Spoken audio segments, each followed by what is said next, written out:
Hello everyone! Welcome po sa aking YouTube channel at sa ngayon nga po ay pupunta naman kami ng sister ko sa Boracay.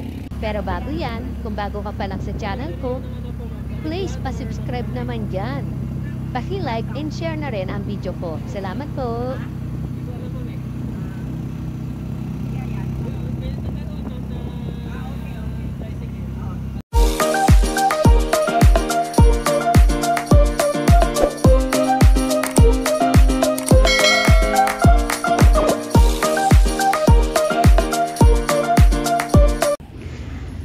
Nga po guys, andito na kami ng sister ko sa Katiglan Jetty Port. From airport nga po ay mga 5 minuto ang layo nito dito.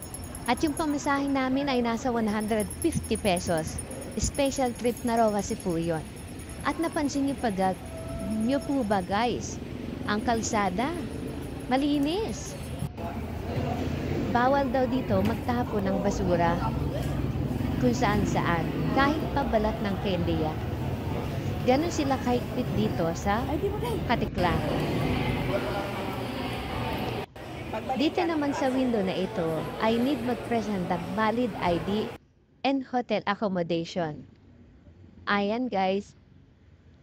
Next, sa kabilang window naman, ay para naman to sa terminal and environmental fee na worth 150 pesos per head. Pero, kung senior ka, may discounts nilang 120 pesos na lang ang babayaran nila. Baka 20% ang kanilang discount. 50 pesos naman din ang para sa bangka.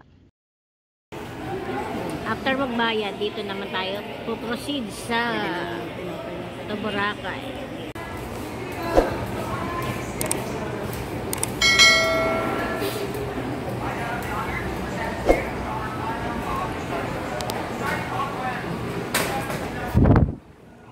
Si ate, iniwan na ako.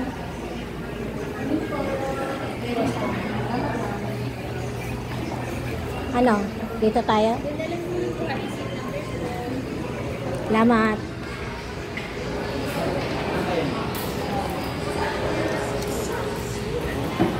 Pangalan po ng bangka ni Ma'am Daddy.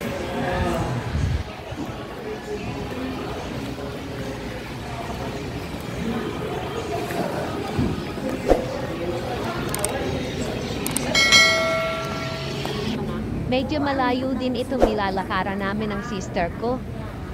Papunta nga po dun sa bangka na sasakyan namin. Nakakatakot. Gumigiwang-giwang yung bangka guys. Ayan na.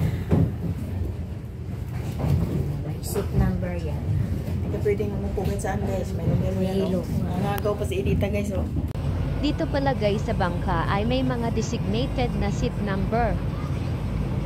Hindi pwede dito yung basta ka nalang uupo kung saan silya mo gusto.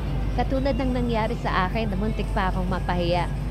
Yung pala yung purpose ng number na hawak-hawak ko kanina guys ay nako. Kakahiya. Siyempre first timer, sorry na po. At ayan na nga guys, nakarating na nga po kami dito sa Katiglan Jetty Port. Mga 10 minutes din pala ang layo nito sa Katiglan Jetty Port.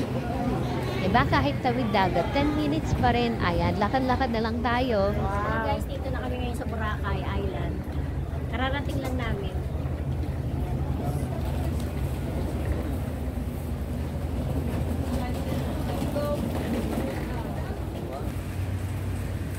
Ayan guys, Boracay. Hello Boracay.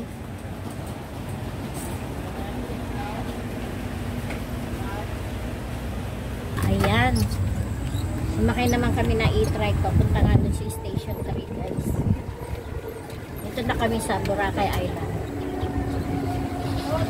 Ayan, yan ang sister ko. Dalawa lang kami mag-Boracay. Social namin, no?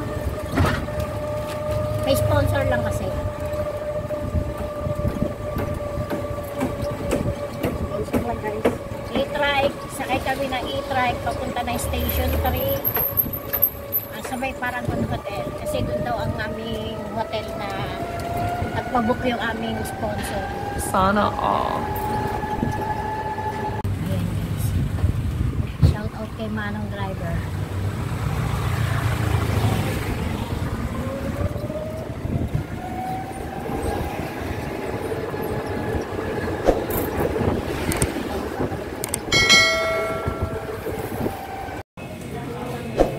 At ayan na nga po guys, nakarating na nga po kami dito sa hotel na aming tutuluyan pansamantala habang kami ay nandito nga po sa isla ng Boracay.